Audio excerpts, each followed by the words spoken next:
Amanece con fuerza, Venezuela amanece en unidad, porque la fuerza es la unión. La fuerza es la unión, la fuerza es la unión, te digo. Venga toda Venezuela a organizarse. La fuerza es la unión, la fuerza es la unión. Y a poner tu granito de arena, dale por Venezuela. Actívate, en la unión está la fuerza. Por eso te digo que la fuerza es la unión. Muy buenos días, Venezuela. Bienvenidos todos a este su espacio. La Fuerza es la Unión, una tribuna abierta de la sociedad democrática venezolana para compartir con todos ustedes, más allá de cualquier distingo puntual, partidista o ideológico, la angustia, la preocupación, la justa indignación por lo que ocurre en nuestro país y también la certeza, la confianza, la esperanza de que trabajando juntos, de que remando unidos en la misma dirección, seremos capaces de construir la Venezuela de trabajo y de respeto, la Venezuela con alimentos y con medicinas, la Venezuela con democracia y con libertad, que todos necesitamos y que ciertamente todos merecemos. La Fuerza de la Unión es una presentación de Frigoríficos NIS, el placer de la carne, ubicado en la planta baja del mercado municipal de Chacao. Bueno, hoy es 6 de enero, Día de Reyes. Y bueno, es inevitable tener que hacer un balance de todo lo ocurrido, todo lo actuado en la jornada de ayer, 5 de enero, fecha en la cual constitucionalmente está prevista la instalación de la Asamblea Nacional. En nuestro país se produjeron dos eventos, dos actos políticos, ambos, por cierto, ambos de importancia, de trascendencia. Por un lado, se produjo una sesión telemática, sería correcto decir, de la Asamblea Nacional electa el 6 de diciembre del año 2015. Un grupo de diputados electos en esa ocasión, presididos, liderados por Juan Guaidó, hicieron una sesión, afirmaron que en virtud de que desconocen la elección realizada el pasado 6 de diciembre del 2020 y en virtud de un conjunto de argumentos de naturaleza fundamentalmente política, se asumían como diputados que continúan en el ejercicio de su mandato, más allá de lo establecido en la Constitución Nacional. Eso es lo que ocurrió en el día de ayer. Hubo un despacho, una información emanada de los equipos de comunicaciones de la presidencia interina, de la denominada presidencia interina, diciendo que 141 diputados habían estado presentes en ese evento. Cosa extraña, porque como ustedes recordarán, el 6 de diciembre del año 2015, la victoria opositora fue muy grande, pero lo que obtuvo fueron 112 diputados, la mayoría calificada, por cierto, luego rebanada, luego arrebatada por un dictamen judicial del Tribunal Supremo de Justicia controlado por Nicolás Maduro. Pero repito, habían en el mejor de los momentos 112 diputados. Bueno, eso fue un evento que ocurrió ayer. Hubo otro evento que tuvo como escenario el Palacio Federal Legislativo, en el cual se produjo la instalación de la Asamblea Nacional, esta vez la electa el pasado 6 de diciembre del 2020 en el marco de unas muy cuestionadas elecciones. Esta Asamblea Nacional tuvo la asistencia de los diputados electos en su inmensa mayoría, integrantes de las filas del PSUV, del llamado Polo Patriótico, y con la presencia también de una veintena de diputados opositores o de los partidos no chavistas que participaron en las elecciones del pasado 6 de diciembre del 2020 y también el solitario diputado del Partido Comunista que estuvo allí. Y en esto coincido con la doctora Mercedes Malavea, quien tuve el gusto de entrevistar ayer sobre este tema. Pueden ubicar el contenido completo de la entrevista en Instagram, @chutorrealba en Instagram. Yo coincido con ella cuando afirma que ambos eventos tuvieron una importancia grande, relevante y tienen que ser atendidos y leídos con cuidado. En relación al evento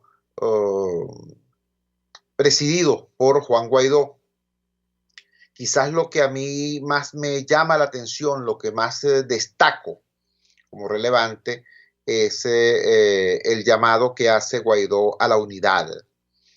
Guaidó hace un enfático y yo diría que dramático llamado a la unidad. Dice que es el último llamado de la patria.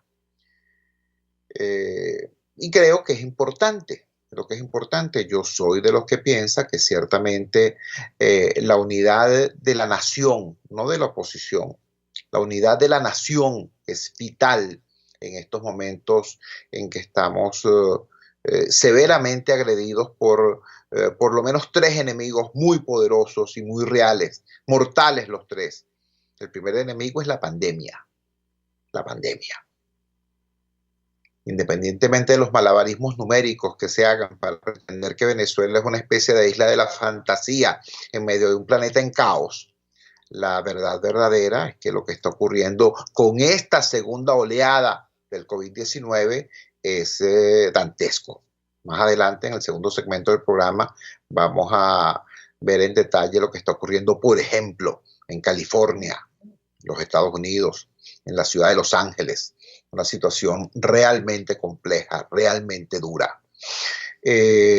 Bueno, en ese contexto, pretender que lo que pasa en Venezuela es una excepción gloriosa y que podemos dar por cierto los estíticos números que cada día arrojan los voceros oficiales es por lo menos una ingenuidad, para decirlo claro. Entonces el primer enemigo es la pandemia. El segundo enemigo, obviamente, es la crisis económica e institucional de nuestro país. Y el tercer enemigo es consecuencia de los dos anteriores. Es la emergencia humanitaria compleja que tiene al borde de la muerte física a millones y millones de venezolanos. De la muerte por hambre, de la muerte por enfermedad, de la muerte de mengua. Esos son los enemigos reales y para enfrentar esos enemigos es vital la unidad de la nación, no solo la unidad de la oposición. Por eso coincido y por eso aplaudo el llamado que hace Juan Guaidó a la unidad. Este llamado agónico prácticamente hace en términos dramáticos Juan Guaidó a la unidad. Hay dos detalles, sin embargo, que es absolutamente indispensable precisar. El primero, caramba, que la unidad, como yo he dicho muchas veces, no es un trapo que puedas usar como bandera cuando te conviene y como coleto cuando te dé la gana. No, la unidad es una necesidad estratégica de la sociedad venezolana, este país en crisis. Tú no puedes llamar a la unidad en forma dramática ahorita a los principales líderes de la oposición, como dijo ayer, que nombró a Capriles, a Leopoldo, a María Corina, a Henry Ramos, a Rosales creo que también lo nombró.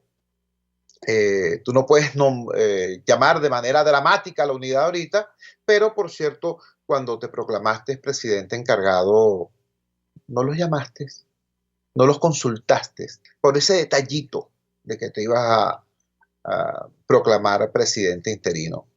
Recordamos lo que ocurrió el 23 de enero del año 2019. Por eso insisto, subrayo, aplaudo, coincido en el llamado dramático a la unidad. Sin embargo, subrayo, la unidad no es un trapo que pueda ser usado como bandera cuando la crisis ahoga y pueda ser despreciado como un coleto cuando se cree que todas las cartas están sobre la mesa y que está sobrado. Eso es lo primero. Lo segundo tiene que ver con quién llama a la unidad, a quién se llama a la unidad y en torno a qué es la unidad. El señor Guaidó, el amigo Guaidó, ayer llama a la unidad a Capriles, a López, a la señora Machado, al señor Rosales, al señor Henry Ramos. Y me parece muy bien, todos ellos son destacados luchadores de la causa democrática venezolana. Y en esta lucha hacen falta todos, en esta lucha no sobra nadie. Pero les voy a decir una cosita. Después de estos 5 años de extravío, después de estos 5 años de locura, después de esta hora loca que duró 5 años, 5 largos años, en los que fue malbaratado el capital político de la oposición, en la que fue derrochado el éxito del 6 de diciembre del 2015, después de estos 5 años, no se puede pretender que la unidad sea un asunto de una reunión entre 5 o 6 personajes. No se puede pretender que la unidad sea un asunto pues que se resuelva en el G4 más uno u otro invitado. No vale. Aquí hay que convocar al país. Aquí hay que convocar a todos los movimientos políticos. Aquí hay que convocar a los movimientos sociales. Y hay que convocarlos, por cierto, a los movimientos sociales, no para que vengan y digan amén, no para que sean instrumentos de propaganda, no para hacer un frente amplio, entre comillas, un frente amplio de aplaudidores, de gente que recibe línea, coge línea y va a aplicar aquello que le mandó el comisario político. No. Aquí hay que convocar al país para juntos elaborar una agenda de cambio, una agenda realista, una agenda seria, una agenda sin inmediatismo, una agenda sin personalismos, y para dotarse además de una dirección colectiva que pueda enrumbar esa unidad en un camino de victoria. Eso es un poquito más complicado, ¿no? Que decir, por cierto, mira, Leopoldo, Henry, Capriles, María Corina, vengan acá que vamos a hacer una parrillita y tú sabes, entonces aprovechamos y conversamos. No vale. La situación del país es extremadamente compleja y hay que actuar con la responsabilidad y la profundidad que esa complejidad amerita.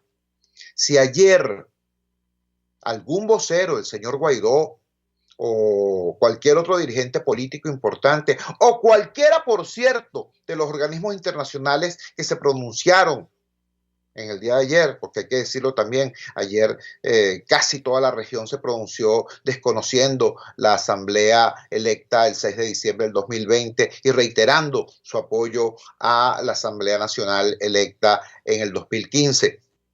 Cosa que evidencia la preocupación de un conjunto de países muy importantes en la región y en el mundo, cosa que se agradece.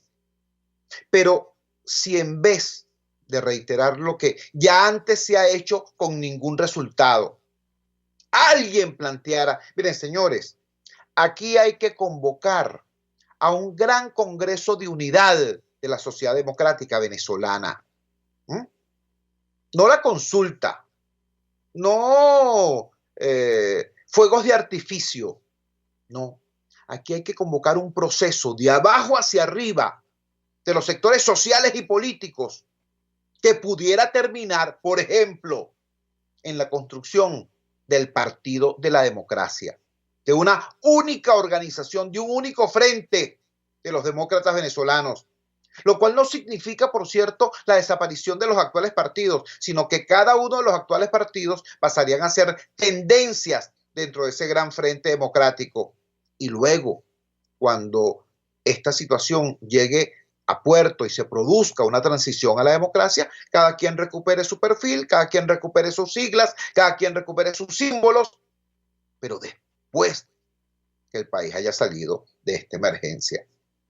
Eso o algo como eso, pero a estas alturas, venir con el mismo cuento, ¿no? Es no entender el tamaño de la crisis y no entender que frente a nuevas situaciones, repetir viejas conductas no es lo adecuado, sobre todo cuando esas viejas conductas son, además de viejas, fracasadas. Esa es la situación.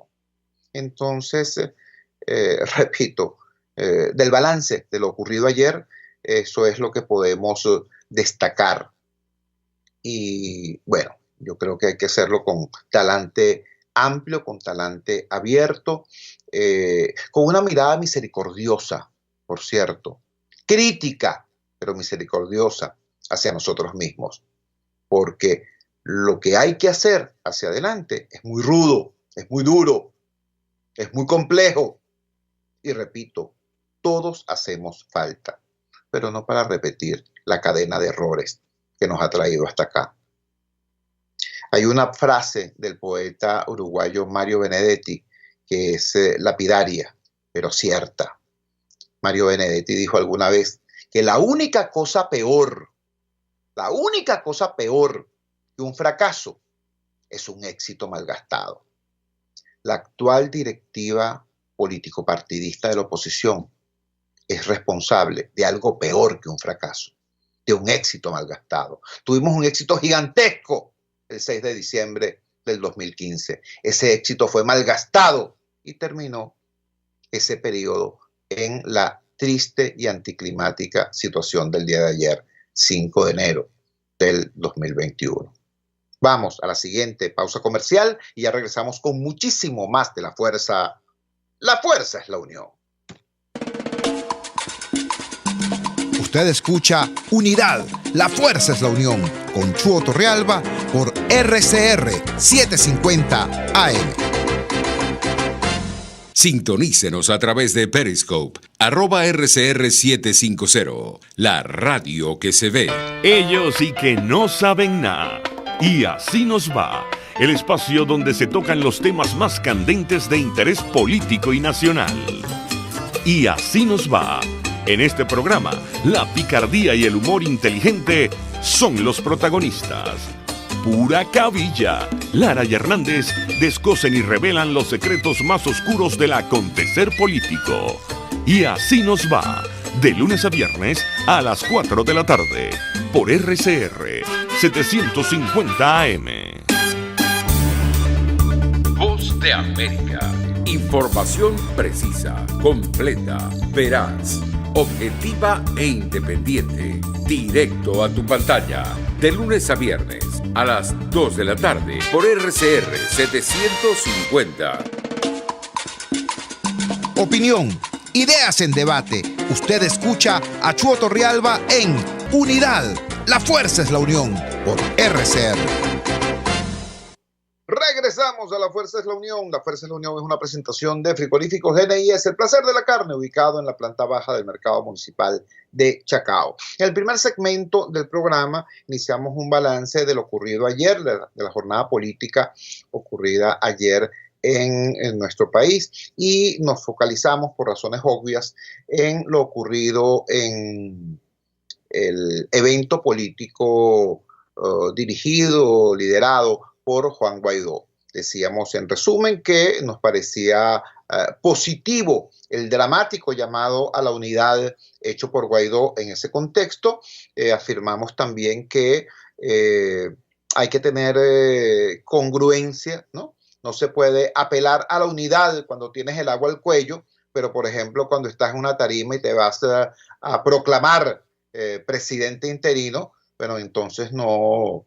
En una circunstancia como esa no se consultó a los partidos, no se consultó a esos principales líderes a los que ayer mencionó, salvo a Leopoldo, por supuesto.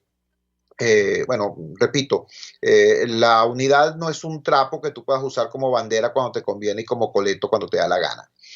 Y en segundo lugar, decíamos también la gravedad de la crisis de la oposición, sí, pero sobre todo de la crisis del país, hace necesario que se aborde el tema de la unidad desde una perspectiva distinta. No se trata de convocar a 5 líderes o a 6 líderes a hacer una parrillita pues, y a conversar un ratico con unas birras. No se trata de eso. Se trata de reconfigurar el campo democrático, de reinventar el campo democrático, de abajo hacia arriba, de adentro hacia afuera, de darle al campo democrático nuevos objetivos. Sí, porque la situación ha cambiado dramáticamente. Nuevos objetivos y en función de ellos diseñar una nueva estrategia y que esa nueva estrategia tenga nuevas tácticas con las cuales reenamorar al país, a las propias bases opositoras, nada más y nada menos. Y eso no se hace simplemente con un muchachos, vengan que vamos a montar un dominó en mi casa esta noche y si el SEBIN los deja entrar, entonces conversamos. No puede ser, ¿vale? Esto tiene unas dimensiones mucho más amplias. Pero nos faltó en ese primer segmento del programa echarle una mirada también a el evento presidido por Jorge Rodríguez. Se instaló en los espacios del Palacio Federal Legislativo la asamblea electa en estos muy cuestionados comicios del pasado 6 de diciembre del 2020. Repito, estos dos eventos de ayer son dos eventos importantes, relevantes, merecen ambos ser analizados, como bien lo decía ayer en la entrevista que le hicimos a la doctora Mercedes Malavé, entrevista que pueden ubicar hoy en nuestro Instagram, @chotorrealba, lo pueden ver extenso, realmente interesantes los contenidos que vertió allí la doctora Malavé. Ambos eventos son importantes, pero hay que ubicarlos en su contexto. El evento oficialista, por así decirlo, la Asamblea Nacional electa en estos cuestionados comicios se instala bajo el signo de la contradicción. El presidente de esta asamblea, el doctor Jorge Rodríguez, destacado dirigente del oficialismo, expresidente del Consejo Nacional Electoral, ex vicepresidente de la República, ex ministro de Comunicaciones, ex alcalde de Caracas, etc. Una larga carrera que, hay que decirlo además, no es simplemente una carrera burocrática, no es una carrera por los puestos. Jorge Rodríguez desde niño está vinculado a la actividad política y desde su paso por la presidencia de la Federación de Centros Universitarios ha asumido roles de liderazgo importantes. Rodríguez hace ayer un discurso curioso. Rodríguez, por supuesto, hace las cosas tradicionales del liderazgo chavista, entonces dice que hay que castigar los crímenes de Guaidó y no sé qué cosa. Todo eso que si no lo hace se lo iban a cobrar caro al interior del oficialismo. O sea, eso forma parte del rito madurista clásico. Eso lo iba a hacer sí porque sí. Pero además de eso, Rodríguez se permite algunas consideraciones sobre temas políticos de fondo y sobre temas de la actualidad política que generalmente los voceros oficiales prefieren evadir. Habló de economía Rodríguez, habló de la crisis sanitaria Rodríguez, habló del ingreso Rodríguez, por supuesto, desde su perspectiva, pero digo, no evadió los temas. Y por cierto, hay que entenderlo en lo que vale también, con un discurso y con un abordaje distinto, no radicalmente distinto, pero muy distinto a el empleado hasta ahora por ejemplo, el señor Cabello. O por ejemplo, por la señora Cilia Flores cuando le tocó ser presidenta de la Asamblea Nacional.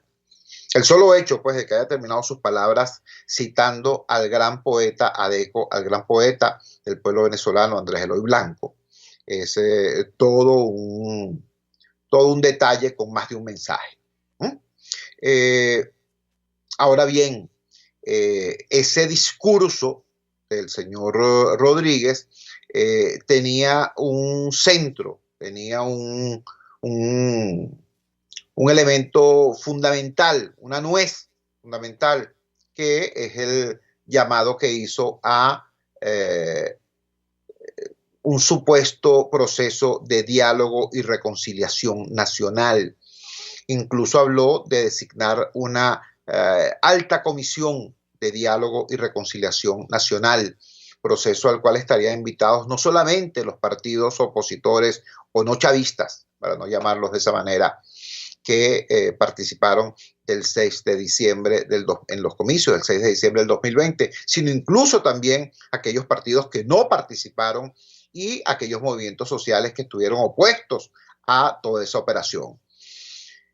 Mientras que Rodríguez está en esa tesitura del discurso, hoy podemos ver en las páginas de Últimas Noticias una entrevista que le hacen a la flamante primera vicepresidenta de esa Asamblea Nacional, la diputada Iris Varela, quien con su tono de costumbre, con su tono que le es característico. Entonces coloca el acento más bien en el ámbito de las amenazas contra Guaidó, contra los diputados de la Asamblea Saliente, amenaza incluso con arrebatarle bienes y quitarle hasta la nacionalidad a personeros de la oposición. Yo creo que tienen un severo problema y que ese problema no solamente es un asunto de líneas de discurso o de estados de ánimo o de caracteres personales de las vocerías diversas dentro del PSUV. Yo creo que hay un tema que es evidentemente reflejo, expresión de formas distintas de abordar la situación que tiene hoy el régimen y que tiene el país. Hay un sector del oficialismo que entiende que el papel de la Asamblea Nacional es esencialmente, es por lo menos mi lectura, es esencialmente intentar desbloquearse hacia afuera, restablecer algún nivel de comunicación con poderes con los que hasta ahora el régimen de Maduro ha tenido únicamente enfrentamiento, pero no ha habido posibilidad de interacción política. Entonces, creen que el haber obtenido el resultado en estos cuestionados comicios el pasado 6 de diciembre les dota de un instrumento de acción política útil al respecto. Y por eso precisamente proceden a designar como presidente de esa Asamblea Nacional no a Diosdado Cabello, no a Cilia Flores, sino a un operador político que ha estado en prácticamente todos los procesos de diálogo y negociación, desde aquel que se intentó en el año 2016 con presencia del Vaticano hasta la reciente ronda en República Dominicana. Ese operador de diálogo y negociación política, tanto con actores locales como con actores internacionales, es precisamente Rodríguez.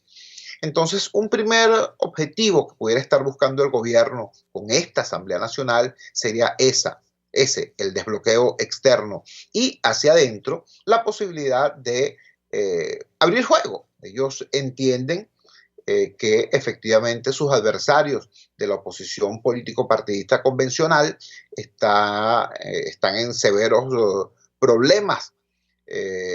Problemas no solamente porque estén amenazados por la represión, lo cual es cierto. Yo creo que el gesto ayer de los diputados electos del 2015 que acudieron a la convocatoria de Guaidó es un gesto que implica valentía, coraje político y valentía personal. Yo creo que eso tiene que ser reconocido y dignificado. Pero además de ese tema, el gobierno sabe que sus adversarios político-partidistas convencionales tienen un severo déficit de respaldo social. Recordemos que en los alrededores del 12 de diciembre, es decir, apenas hace 3 semanas, Guaidó había anunciado una jornada nacional de movilización y había anunciado que para el día 5 de enero estaría el pueblo en la calle, rechazando lo que él llamó el fraude del 6 de diciembre y respaldando a la legítima Asamblea Nacional. Bueno, todos sabemos ya hoy, 6 de enero, que la única movilización que se produjo ayer fue por internet. ¿Estamos claros? La única gente que estuvo en la calle ayer fueron los colectivos maduristas que aparecieron en los alrededores de la Asamblea Nacional y cuyo acceso fue impedido precisamente por la Guardia Nacional y por el DIGESIN. Esos fueron los únicos que ayer estuvieron en la calle. Entonces, repito, hacia adentro, el régimen sabe de esa debilidad social de la oposición político-partidista, de cómo la dirección político-partidista de la oposición se ha distanciado, primero de sus propias bases y en segundo lugar del pueblo en general.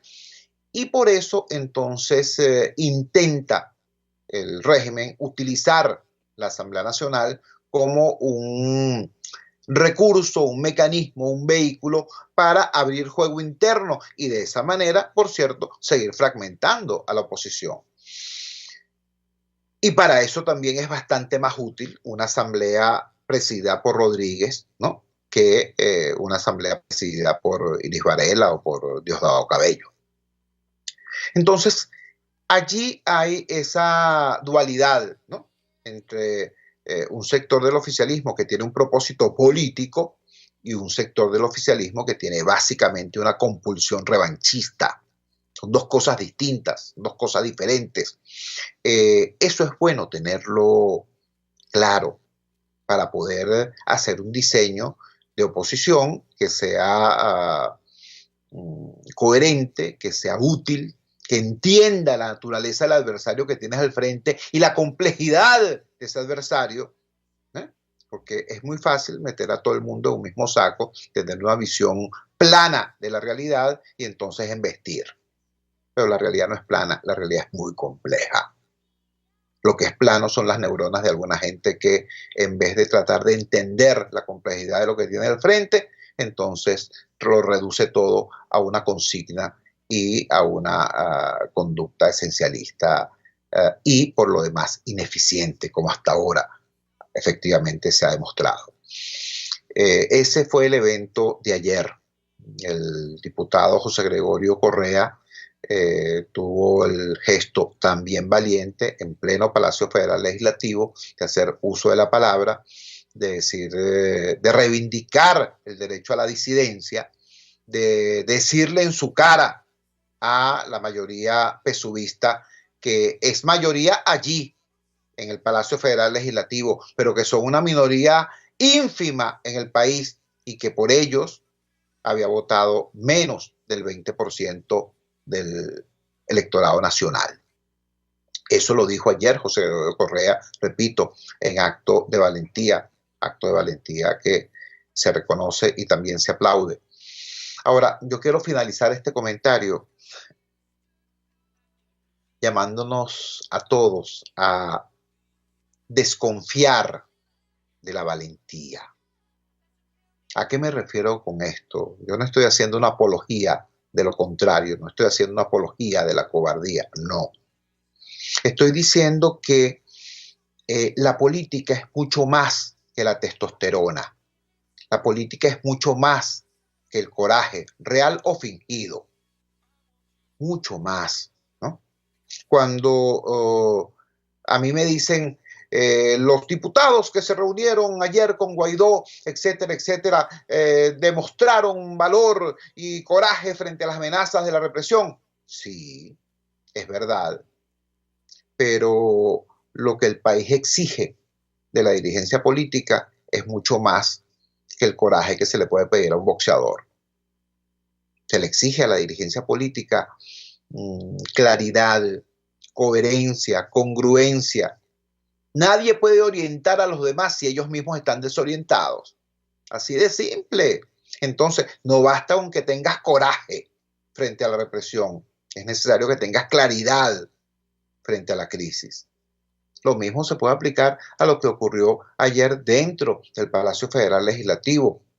Yo celebro la valentía del diputado José Gregorio Correa, que se para allí rodeado de adversarios para decirles en su cara, epa, recuerden que por ustedes votó apenas una ínfima minoría. Me parece valiente por parte de José Gregorio Correa. Ahora, yo me pregunto, ¿por qué esa fracción parlamentaria mínima de 20 personas apenas, de 20 diputados apenas, no se pusieron de acuerdo para presentar una terna distinta, para hacer una propuesta alternativa de junta directiva? Sacaran los votos que sacaran. Pero bueno, ese es el papel de ellos. No dijeron pues que querían ser fracción parlamentaria, que querían ejercer aún desde el rol minoritario que le corresponde una posición política. ¿Por qué no la presentaron? Sorpresa. La información que tengo es que no presentaron una propuesta porque siendo 4 gatos apenas no se pudieron poner de acuerdo. No se pudieron poner de acuerdo. ¿Te imaginas eso, chicos? Rodeados de adversarios y siendo apenas 4 gatos, no se pudieron poner de acuerdo. Entonces, repito, yo celebro la valentía del diputado Correa, pero este país necesita en estos momentos no solamente gestos de valentía. Aquí lo que sí requiere valor es tener la humildad de decir, epa, nos equivocamos. Hay que rectificar, hay que volver sobre nuestros pasos y hay que hacer las cosas bien. No se puede, ¿vale? No se puede. El grupo que lidera Guaidó tiene en estos momentos, tiene que reconocer que pasaron 5 años derrochando el capital político de la oposición. Tienen que reconocer que se equivocaron y que tienen que rectificar. El grupo que estuvo ayer, el grupo supuestamente opositor que estuvo ayer en el Palacio Federal Legislativo, tiene que reconocer que ellos no fueron capaces de motivar al electorado opositor a participar en las elecciones del 6 de diciembre. No generaron confianza. La gente no creyó en su propuesta ni en su liderazgo. Entonces, mira, no basta aunque tengas valor para pararte en un evento determinado. Es necesario que tengas la humildad de decir, epa, no se logró lo que se quería. Y en consecuencia, wow, como dice Xavier, mucho ego junto y poco cerebro. Vamos a la siguiente pausa comercial y ya regresamos con muchísimo más de la fuerza. La fuerza es la unión. Les estamos presentando Unidad. La fuerza es la unión. Solo por RCR 750 AM. Puedes seguirnos en nuestras redes sociales. En Twitter, @RCR750. La radio que se ve. Pluralidad contigo. Respeto contigo. Responsabilidad contigo. Libertad contigo. Estamos contigo y punto. De lunes a viernes a la 1 de la tarde. Contigo. Solo por RCR 750 AM. Porque lo bueno une.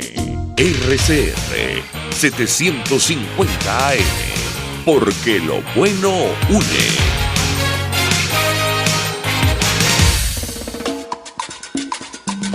Les estamos presentando Unidad. La fuerza es la unión. Solo por RCR 750 AM.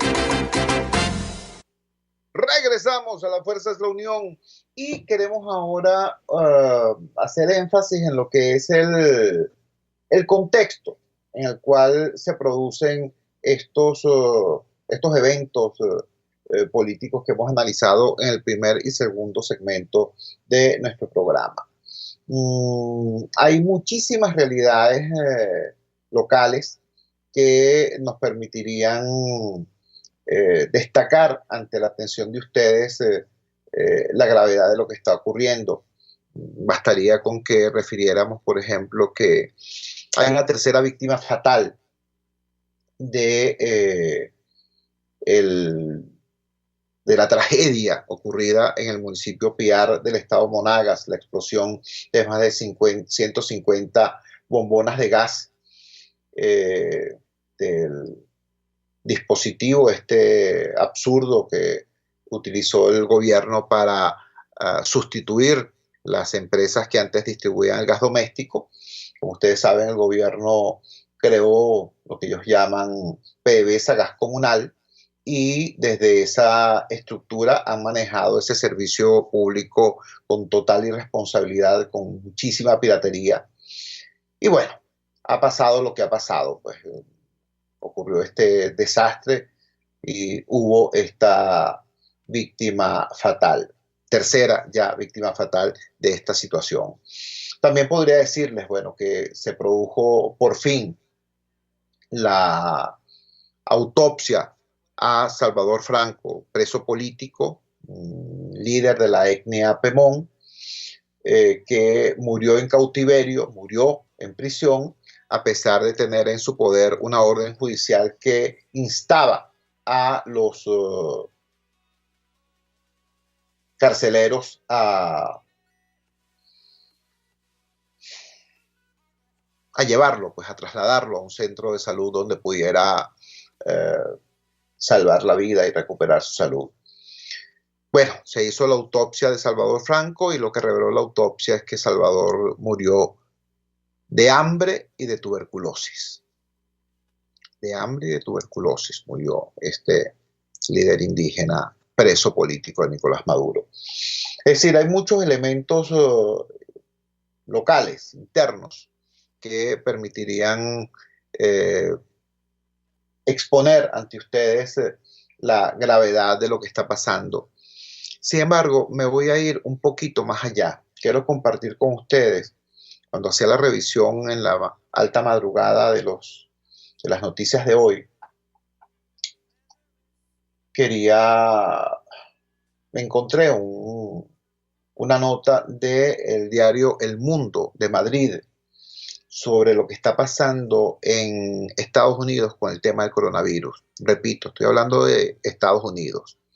Estoy hablando de un país que tiene un sistema de salud N veces superior al nuestro y una situación económica N veces mejor que la nuestra. Esto ocurre no en cualquier parte de los Estados Unidos, esto ocurre en California. California tiene una de las economías más importantes del planeta. Y esto ocurre en California, concretamente en la ciudad de Los Ángeles, que como ustedes saben es la meca del cine y de buena parte de la industria de la comunicación. El titular dice lo siguiente: situación dramática en Los Ángeles. Los pacientes sin apenas posibilidades de sobrevivir no serán admitidos en ningún hospital. Escuchen esto.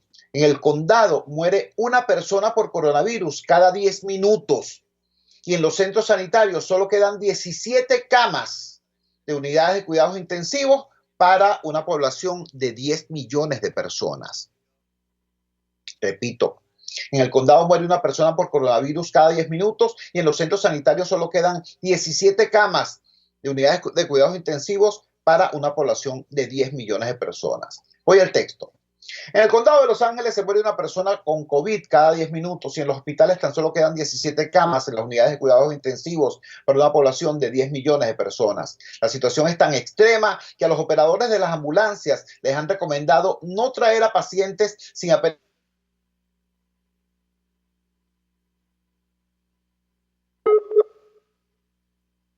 no oxígeno, ni medios, ni espacio. Enfermarse aquí, sea cual sea la dolencia, ya casi resulta una temeridad.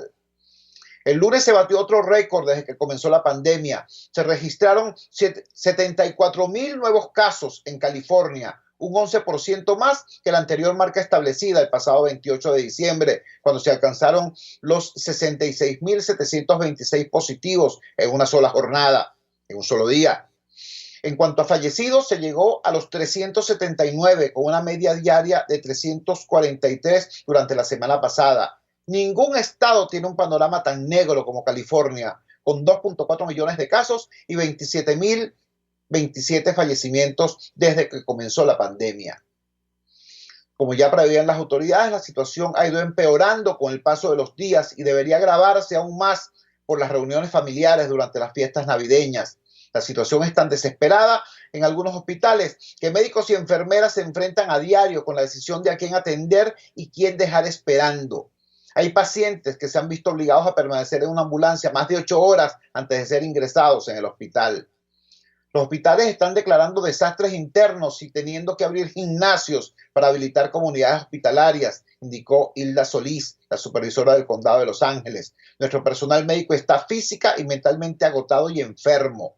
El lunes había 7,600 personas ingresadas con COVID en Los Ángeles, con un 21% de ellos en las unidades de cuidado intensivos. De allí la saturación y la escasez de recursos, con instrucciones de solo administrar oxígeno a aquellos pacientes con una saturación en sangre por debajo del 90%. El mismo gobernador de California, Gavin Newsom, ha organizado un equipo de emergencia para hacer llegar más oxígeno a los centros más necesitados.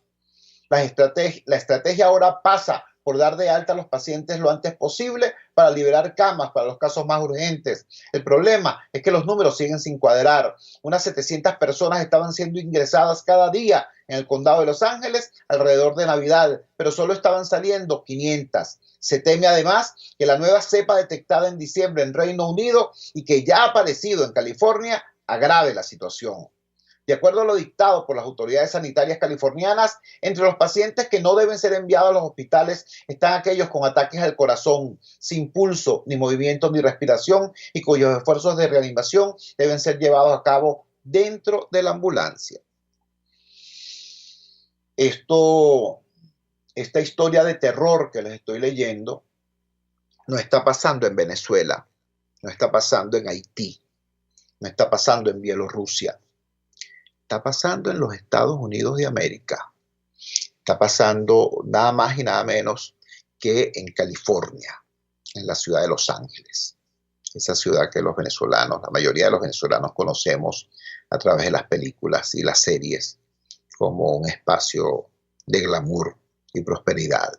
Pero ese es el estado real de cómo están las cosas allá en este momento. Imagínense ustedes, proyecten ustedes cuál puede ser la situación real en Venezuela. Y cuando digo Venezuela, ojo, no estoy hablando de Caracas. Estoy hablando de la Venezuela profunda. Estoy hablando de la provincia desesperada. Estoy hablando del caso lacerante de Maracaibo. Estoy hablando de toda nuestra frontera sur. Estoy hablando de nuestro oriente desesperado, tan desesperado que la gente se lanza al mar a sabiendas que pueden morir con tal de llegar a una isla subdesarrollada como Trinidad. Échenle pierna. Esa es la situación que tenemos. Mientras que ayer en internet estaba el amigo Guaidó y los pocos diputados electos en el año 2015 que aún le acompañan, diciendo que bueno, que vamos para adelante, pues, que vamos bien, que lo que falta es reagruparse y investir otra vez. Es decir, a seguir haciendo lo mismo que durante 5 años no ha obtenido ningún resultado. Y en el Palacio Federal Legislativo, unos señores festejando su fiesta de retratos. ¿Ustedes recuerdan lo que pasó acá hace 5 años cuando un destacado dirigente opositor incurrió en aquella conducta de sacar unos retratos de allí y además grabarse a sí mismo sacándolos y echándolos a la basura? En aquella oportunidad yo dije, esa no es la política, ¿vale? Esa no es la política. Nosotros ganamos las elecciones del 6 de diciembre con la votación de toda la oposición, más por lo menos la mitad del chavismo que votó por nosotros. Así que no tiene ningún sentido herir la sensibilidad de esa gente que votó por nosotros. Lo que tenemos que hacer es terminar de enamorarlos, terminar de incorporarlos. Eso fue lo que yo dije entonces.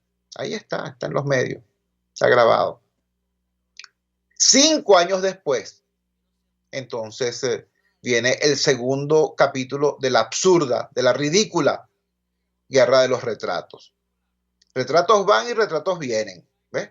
Pero el hambre sigue allí, agravándose. La falta de medicina sigue allí, agravándose. La falta de gasolina sigue allí, agravándose.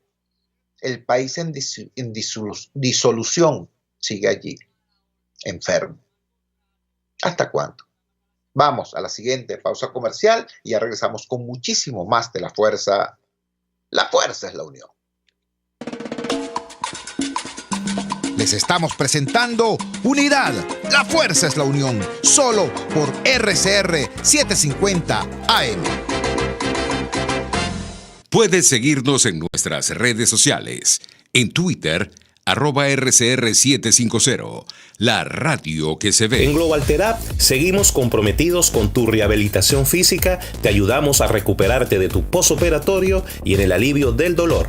Búscanos en el Centro Comercial Multiplaza Paraíso Nivel Empresarial 2 a través de Twitter e Instagram o llámanos al 0412-256-1104.